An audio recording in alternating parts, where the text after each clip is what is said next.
चेष्टा करता करता मम्मी एवढ्या हसायला लागली की नाही अक्षरशः डोळ्यातनं पाणी आले.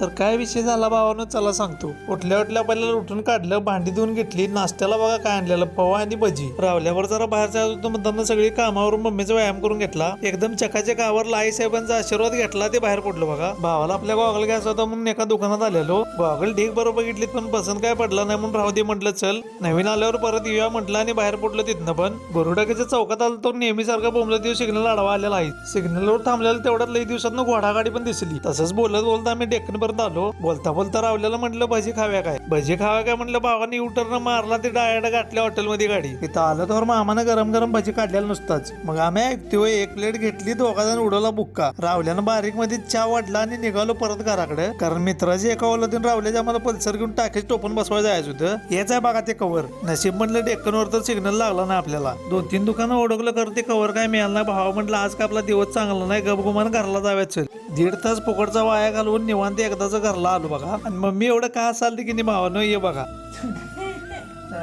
चिमणी उडाली. खाली नाही वर उडवायची. चिमणी वर जाते खाली. कुठे खाली जायचं इथं. चिमणी उडाली. अरे चिमणी खाली चालल्या. परिस्थिती कशी असू द्या, असंच जगायला शिकला की नाही दुःखाचं वज्ज कवा सुद्धा जास्त वाटणार नाही.